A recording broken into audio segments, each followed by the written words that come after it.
ఇగోండి రసీదు సంగీత మొబైల్స్లో కొనుగోలు చేసిన రసీదు. ఇది డివైస్ ఏదైతే ఇవాళ ప్రభుత్వం ఇస్తున్నదో ఇది జిఎస్టీ లేకుండా 6,900 రూపాయలు.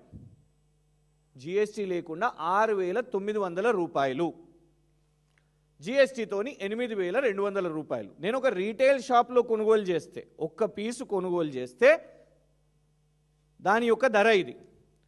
మరి ఈ కాంట్రాక్టులో స్పష్టంగా ఏమని ఉన్నది? జనరలీ ఏ ప్రభుత్వ కాంట్రాక్ట్ అయినా మనం ఇట్లా రీటైల్ షాప్స్లో కాదు, OEM ఒరిజినల్ ఎక్విప్మెంట్ మ్యానుఫ్యాక్చరర్ లేదా ఆథరైజ్డ్ డీలర్ వాళ్ళ నుంచి కొనుగోలు చేస్తే బల్క్లో 38,310 డివైస్లు కొనుగోలు చేస్తే ధర ఎంత వస్తుందో ఎవరికైనా కూడా సాధారణంగా తెలిసిపోతుంది. సుమారు ఇదే 6,500, 6,900. మరి ఈ మార్జిన్ ఏమైంది? ఈ మిగతా గ్యాప్, ఈ 30 కోట్ల రూపాయలు ఏమైనాయి అని మేము అడగడం నేరమా? ఈ ప్రభుత్వాన్ని ప్రశ్నలు అడగడం తప్ప, విచారణ కోరడం తప్ప? అది అప్రజాస్వామికమా? అది యాంటీ నేషనలా? ముఖ్యమంత్రి గారిని అడిగినా అసెంబ్లీలో నేను బట్టలు కూడా తీసుకొడతాను వారంటారు. పొంగులేటి గారు లాంటి వాళ్ళు నేను బాంబులు పడతాయి చూడండి అని అంటారు. సీతక్క గారేమో ఏకంగా చెప్పుతో కొడతా అని అంటారు.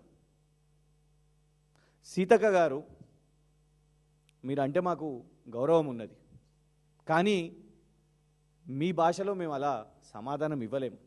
మా విద్య కానివ్వండి, మా సంస్కారం కానివ్వండి, మా పార్టీ పెద్దలు కానివ్వండి, అలాంటి లాంగ్వేజ్ మేము యాక్సెప్ట్ చెయ్యం. సో మేము అనేది ఏంటంటే, విచారణ అడిగితే చెప్పుతో కొడతా అనడం ఏంటిది? విచారణ కోసం అడిగితే మా మీద కేసు వేయడం ఏంటిది? ఇగోండి, మేము ఈ అడిగిన క్వశ్చన్స్ వల్ల వాళ్ళు కేసు వేయడం జరిగింది. నిన్న మీకు అందరికి కూడా వచ్చింది ఆ కాపీ.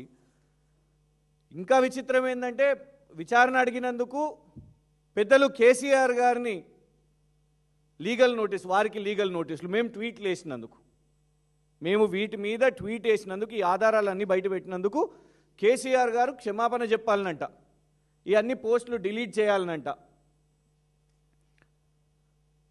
మరి ఈ పోస్టులు మీరేసినందుకు, ఇగోండి ఇది నిన్న వాళ్ళు ఫైల్ చేసిన కేసు.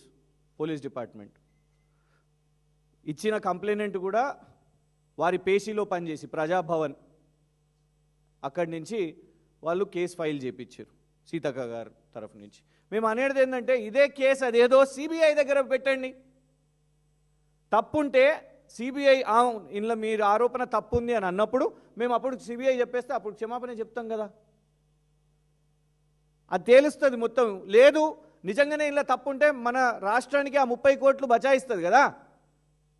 ఇదే 30 కోట్లతోనే అంగన్వాడీ టీచర్లకు వాళ్ళ జీతాలు, లేకపోతే ఇంకేదన్నా వాళ్ళ వెల్ఫేర్ కోసమో, లేదు చాలామంది ఓవర్సీస్ ఫెలోషిప్, SC ST BCలు ఓవర్సీస్ ఫెలోషిప్ మాకు బకాయిలు ఉన్నాయంటే ఇదే 30 కోట్లు వాటికి లాభం అవుతాయి కదా. మీరు మీ రాష్ట్ర ప్రభుత్వాన్ని కేసు వేసే బదులు ఇదే కేసు సిబిఐకి వేయండి, పూర్తిగా తేటతెల్లమవుతుంది. మీరు లీగల్ నోటీసులు కేసీఆర్ గారికి పంపే బదులు సింపుల్గా ఇందులో క్లీన్గా రావాలంటే సిబిఐ విచారణ కోరండి. ఎవరిని కాపాడాలని ప్రయత్నం చేస్తున్నారు సీతక్క గారు?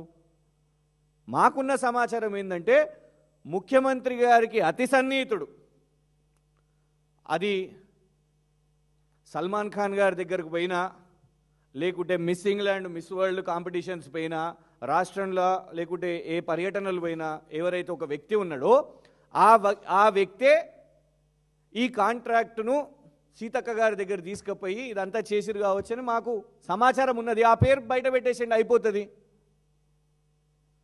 విచారణ చేస్తే తేలిపోతుంది కదా, మాది తప్పుందా మీది తప్పుందా, మా ఆరోపణల్లో తప్పుందా అని. అది కాకుండా దీంట్లో కేసీఆర్ గారిని లాగడం ఎందుకు? మా మీద కూడా విచారణలు చేస్తున్నారు కదా మీరు. మీ ప్రభుత్వం వచ్చినప్పటి నుంచి పరిపాలన వదిలేసి ఎంతసేపు కేసులే. మేము నిరంతరాయ 24 గంటల నాణ్యత గల విద్యుత్ ఇస్తే దాని మీద విచారణ. ఒక రాష్ట్ర ప్రభుత్వంతో తెలంగాణ ప్రభుత్వానికి, ఛత్తీస్గఢ్ ప్రభుత్వానికి విద్యుత్ అగ్రిమెంట్ అయితే దాని మీద విచారణ అని పెట్టిర్రు. అయినా పెద్దలు కేసీఆర్ గారు వచ్చారు కదా. సీతక్క గారు రాష్ట్ర ముఖ్యమంత్రిగా పనిచేసిన కేసీఆర్ గారు, తెలంగాణ ఉద్యమాన్ని ముందుండి నడిపించిన కేసీఆర్ గారు, తెలంగాణను సాధించిన కేసీఆర్ గారు గప్ చుప్ ఒక్క మాట మాట్లాడకుండా మీరు విచారణల పేరు మీద పిలిచినా వచ్చిండ్రు.